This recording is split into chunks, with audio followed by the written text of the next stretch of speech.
pasado, de Rensis, ayer y hoy. Los seres humanos, cuando hacemos uso de la memoria, estamos cumpliendo con una de las tres funciones.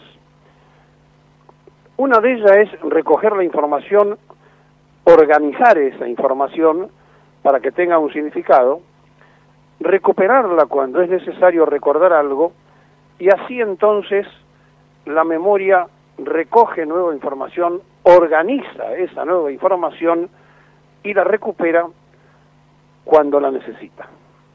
Esas tres funciones de la memoria hacen que los seres humanos tengamos memoria selectiva y que uno tenga muy fresco los acontecimientos que pasaron hace mucho tiempo y a lo mejor los que pasaron ayer se los olvidó. Y aquí voy a usar este espacio de hoy para que la memoria personal de quien esto dice, que está muy fresca, y sin embargo lo que le voy a contar tiene 50 años, medio siglo. En el partido del distrito de Vicente López, en la avenida Maipú, en el cruce con la avenida San Martín, todavía existe un restaurante que se llama Muki. Hace 50 años, con dos personas más, protagonizamos un diálogo donde, cuando se lo narre, se va a dar cuenta del impacto que pudo haber causado en este periodista para tenerlo tan fresco al día de hoy. Con dos compañeros que ya no están, uno Roberto Viglino y otro Teodoro Barbieri, estábamos tomando un café en ese lugar.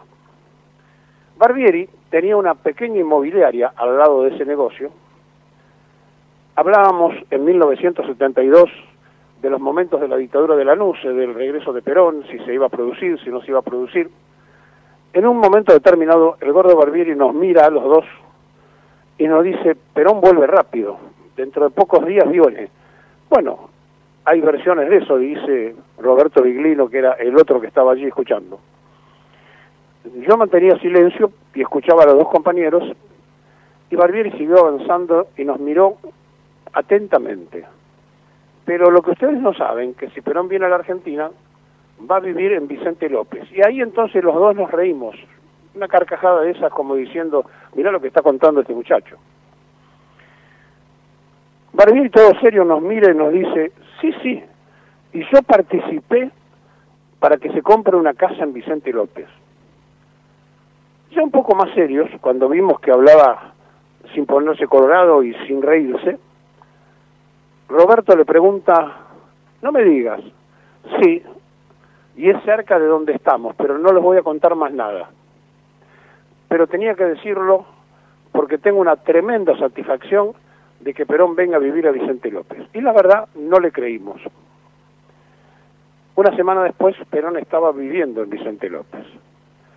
Cuando nos volvimos a encontrar con él, el que se reía era él, y dice: les voy a contar. Yo tuve un llamado de una inmobiliaria de San Isidro que estaba buscando una casa con ciertas comodidades, con parque, si tenía piscina mejor. Y yo tenía el dato de algunas viviendas de Vicente López y le pasé. A esas casas, cuando ya tenía casi todo cerrado para vivir en San Isidro, llegó un día María Estela Martínez de Perón y dijo: ah, no, esta es mejor porque hay espacio para que el general camine, refiriéndose al fondo. Y se produce entonces la compra de la vivienda de Gaspar Campos, que ya es parte de la historia y de la liturgia de nuestro país. Claro, cuando ya se confirmó que venía a Vicente López, estábamos nada más que una semana de eso.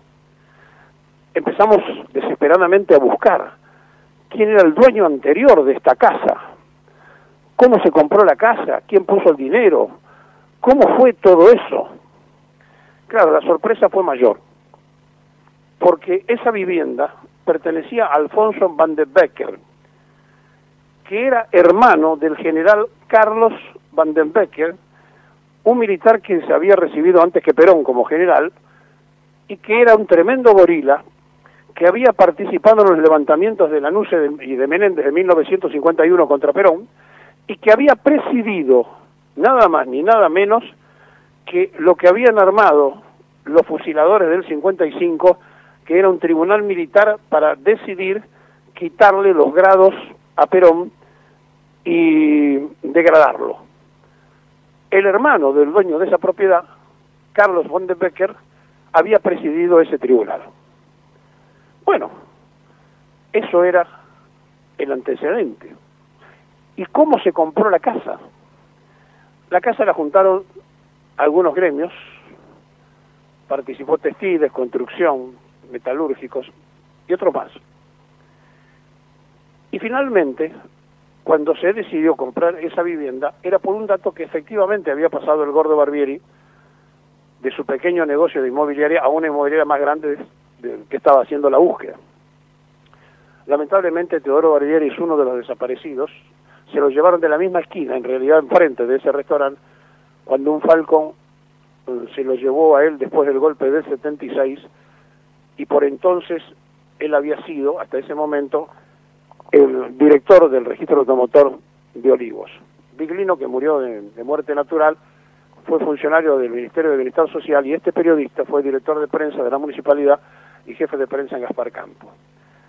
3 destinos que se cruzaron hace 50 años, donde 2 no le creíamos lo que se nos estaba contando. Y finalmente, esa casa empezó a tener un tremendo valor histórico, hasta que en un momento determinado llega la discusión por la sucesión imaginaria de Perón, y las hermanas de Evita le piden a María Estela Martínez de Perón que también participe en la herencia de Gaspar Campos, y se vende Gaspar Campos.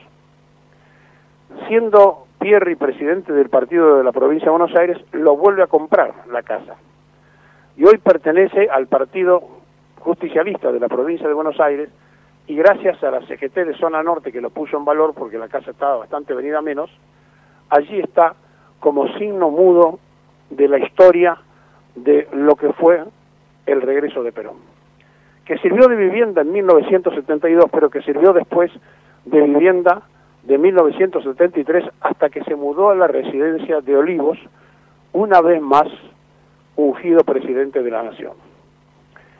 Este episodio, que muestra cómo la memoria recuerda lo que quiere y olvida lo que también quiere, cumpliendo una de esas 3 funciones, que es recopilar la información, ordenarla y recordarla, nos permite a nosotros instalarnos en la dimensión de lo que estábamos viviendo en aquel momento, cuando uno esperaba que Perón volviera a la Argentina, pero lo que no podía imaginarse jamás es que fuera al barrio de uno o al distrito donde uno vivía.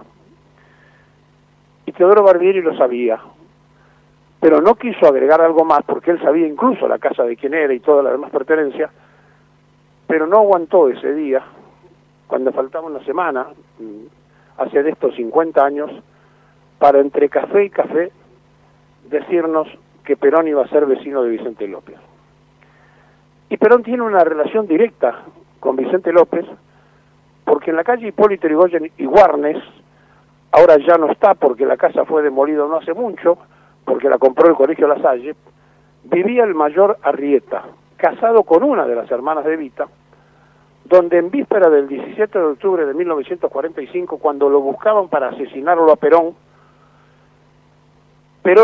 antes de ir al Tigre, a lo de Ludovico Freud, un alemán conocido que tenía un recreo, y de ahí negociar con Filomeno Velasco, entregarse para ir a Martín García preso para evitar que lo maten, pasa la noche en la casa del mayor Arrieta, pero estaba con botas y con el uniforme de aquella época, y una mujer, un vecino, lo denuncia, y entonces se va para el Tigre.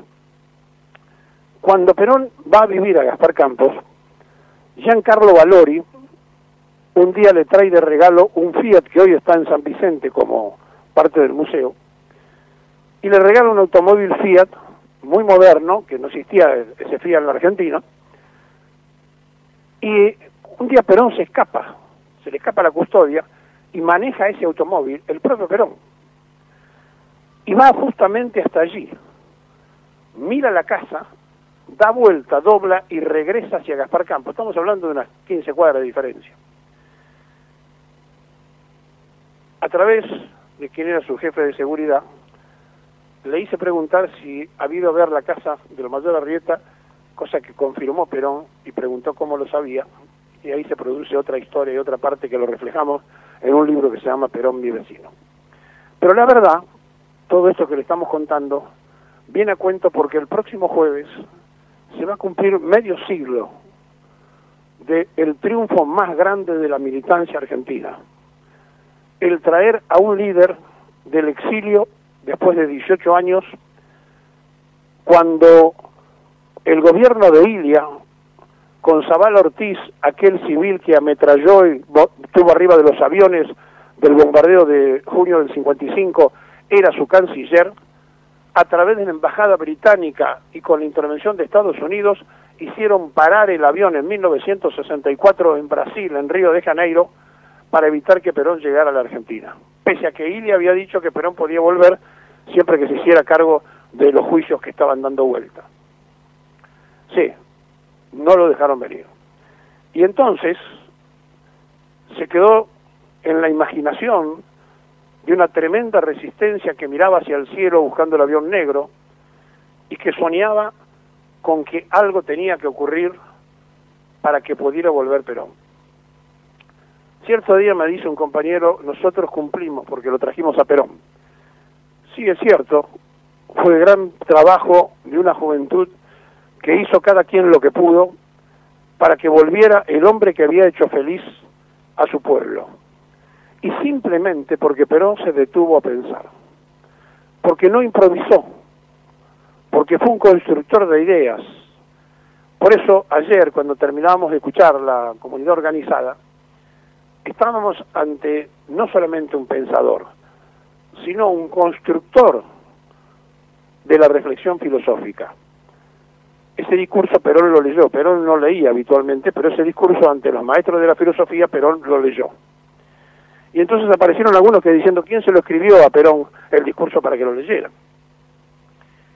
Miren, la dimensión de Juan Domingo Perón era de tal capacidad de análisis, de proyección, de formación y de cultura, que desde muy joven fue escritor, hizo libros militares, libros políticos, y que dejó testimonio de una vida muy activa. Pero lo importante para aquellos que son mayores y están escuchando, es que Perón empezó en la política a los 50 años. Sí, Perón el 8 de octubre de 1945 cumplía 50 años. Y el 17 de octubre, a los 50 años, empezó la actividad intensa para trascender, para estar 18 años en el exilio. Imagínense en Perón gobernando la Argentina potencia que hubiéramos construido y creado. Y entonces, aquel antiperonismo se fue disfrazando, fue tomando formas, pero siempre hubo instalado en él un tremendo odio hacia una persona que lo único que había hecho era trabajar para que en el país hubiera menos ricos y menos pobres, para que la distribución de la riqueza fuera para aquellos que no tenían posibilidades y devolviéndole la dignidad al ser humano que se había perdido. Cuando se retira de este mundo Perón, lentamente se fue volviendo al preperonismo. Y hoy la Argentina se debate con el 40% de su población en crisis, con gente que come salteado, con los que no tienen trabajo, con los que pueden protestar en las calles pero no resuelven su vida. Es decir, se ha vuelto al preperonismo. Para poner en escala de valores a aquellos que tuvimos la suerte de ser los únicos privilegiados, de vivir en ese tiempo, de haber sido jóvenes con su regreso y de ser hoy ancianos que estamos más cerca de irnos que de quedarnos, pero que fuimos contemporáneos de todo esto, ponemos en esa escala de valores lo mal que se viviría antes de que él llegara, porque hoy lo estamos viviendo. Se regresó al preperonismo. La recuperación de las banderas no alcanza. Se necesitan las personas con talento y capacidades para entender que la política es hacer feliz al prójimo, no resolver los problemas personales de cada quien.